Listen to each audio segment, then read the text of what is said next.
All right, listen up. I'm Frankie, 5 Stories, and I'm going to give you the lowdown on the 5 biggest nationwide stories from today, May 17th, 2025, straight from the streets of New York. Let's dive in. Mother Nature decides to throw a tantrum, and the Midwest ends up as her punching bag. On May 16th, 2025, a series of tornadoes ripped through states like Missouri, Kentucky, and Illinois, leaving behind a trail of devastation. In St. Louis, Missouri, a tornado touched down, causing significant damage. Buildings were flattened, trees uprooted, and power lines snapped like dry spaghetti. 5 people didn't make it out alive, which is tragic. Emergency crews working around the clock, God bless them. These guys got more grit than a Jersey sidewalk. Over in Kentucky, the towns of Somerset and London got hit hard. Governor Andy Beshear confirmed at least 14 deaths in that area alone. Homes were reduced to matchsticks, and entire neighborhoods looked like a giant had stomped through. Illinois didn't escape unscathed either.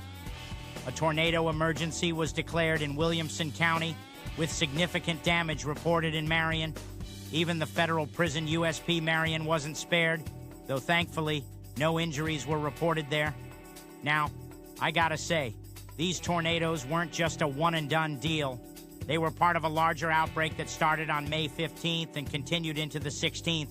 At least 11 tornadoes were confirmed across the Midwest and Southeast, with wind gusts reaching up to 82 mph near Louisville, Kentucky. And get this, the largest hail reported was a whopping 4 inches near Altoona, Wisconsin. That's like getting pelted with baseballs from the sky. In total, the storms left at least 21 people dead and dozens more injured. Thousands of buildings were damaged or destroyed, and power outages were widespread. Let me tell you, this ain't gonna be a quick fix. It's gonna take time, muscle, and a whole lot of duct tape. Churches are open, shelters are packed, but communities are coming together and helping each other. On May 16th, 2025, Russia and Ukraine finally sat down for their first face-to-face peace talks since 2022. The meeting took place in Istanbul, Turkey, at the Dolmabahce Palace. Now, you might think this is a big step towards ending the war, right? Well, not so fast. The talks lasted less than 2 hours and didn't yield much progress. Neither President Vladimir Putin nor President Volodymyr Zelensky attended. Instead, they sent their goons, Ukraine's Defense Minister Rustem Umerov and Russia's Vladimir Medinsky. Anyway, they did manage to agree on something. A prisoner swap, and not just a couple of guys. We're talking 1,000 each. Boom. Like it's freaking fantasy football for soldiers. Hey, I'll trade you Private Vasily for Lieutenant Igor and a first-round draft pick in the Belarus League. Then Ukraine says, how about we stop shooting for 30 days? And Russia's like, only if you give us half your country and some pierogies thrown in. Ukraine said, forget about it. Pope Leo XIV even offered the Vatican as a venue for future negotiations, but skepticism about Russia's commitment to genuine talks remains high. Ukraine emphasized its readiness for peace and urged global pressure on Russia to end the war. So yeah, it ain't peace just yet. But at least 1,000 moms are gonna sleep better, knowing their sons ain't stuck in some jail somewhere. That's a start. Not quite a diplomatic miracle, but hey, it's something. So picture this. The New York Knicks, our boys in blue and orange, finally decided to stop messing around and gave the Boston Celtics a beatdown they'd never forget. On May 16th, 2025, at Madison Square Garden, the Knicks secured a dominant 119-81 victory over the Celtics, propelling them to the Eastern Conference Finals for the first time in 25 years. Now, let me tell you, the Garden was electric. Fans were louder than a Sunday dinner at Nana's house. The Knicks came out swinging, and the Celtics, they looked like they were playing with 2 left feet. Julius Randle was on fire, dropping buckets like he was taking out the trash. Jalen Brunson, smooth as a fresh cannoli.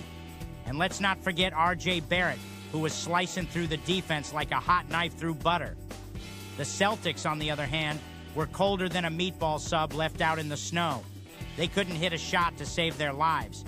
It was like they were trying to shoot with blindfolds on. Jalen Brunson and OG Anunoby each dropped 23 points. Karl Anthony Towns added 21 points and 12 rebounds. Josh Hart.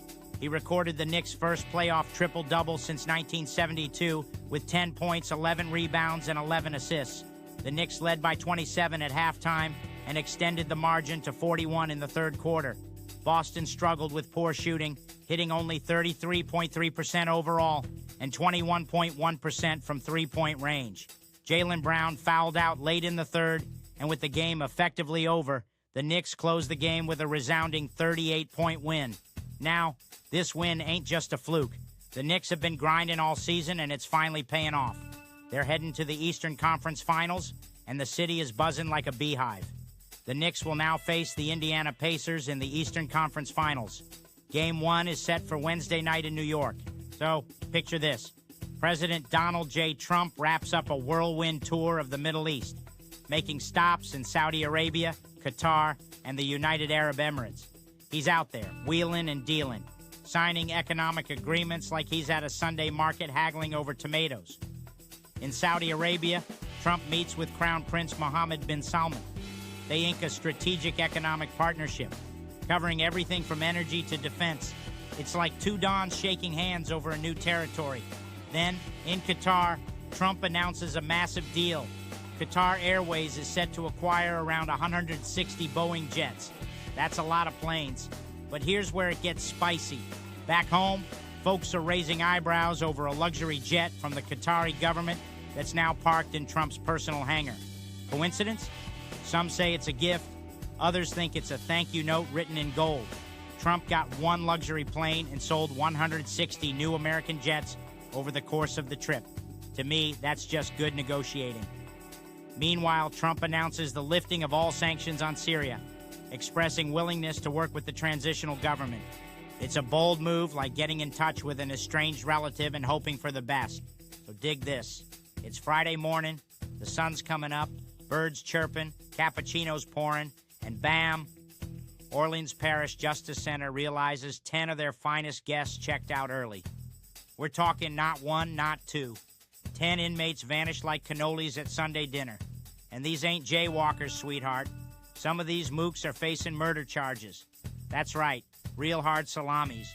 Age range, 19 to 42. That's a whole freaking Goomba spectrum. Now here's the kicker. These guys didn't just walk out the front door like they owned the joint. Nah, that'd be too polite. These fellas went full Shawshank on the place. Around 1 a.m., they yank a sliding cell door off the tracks like a freaking WWE match. Then, get this, they tear a toilet and sink off the wall and bust a hole through it. That's not an escape, that's plumbing vengeance. They sneak out through a loading dock, hop a wall like Spider-Man's drunk cousin, and sprint across a freaking highway. I mean, what is this, Fast and Fugitive 10? So by the time the jail figures this out during a Lil morning head count, it's too late. 2 of them got nabbed later that day. One was literally hiding under a car in a French Quarter hotel garage. That's right, real classy, like a rat under a Buick. But here's where it gets real spicy. Sheriff Susan Hudson comes out and says, looks like some people on the inside might have helped these guys. It was an inside job. Even worse, some bozo was watching the whole jailbreak on security cameras and didn't tell anybody. You can't make this up. You got a front row seat to the Great Escape, Cajun edition, and you don't call for backup, fugged about it. Now the cops, state police, local heat, probably even some mall security guards with nothing better to do, are out running around trying to grab the rest. Meanwhile, New Orleans Police Chief Ann Kirkpatrick's over here fuming, saying they didn't even find out till 2 hours later. 2 hours. That's enough time to cook a roast and still have time for a nap. So yeah, 10 inmates escape, 2 back in cuffs, 8 still MIA, and now we're left wondering who in the jail helped pull it off. Somebody's got to be answering some real uncomfortable questions. If you smiled, please like this video and hit subscribe for more uplifting content.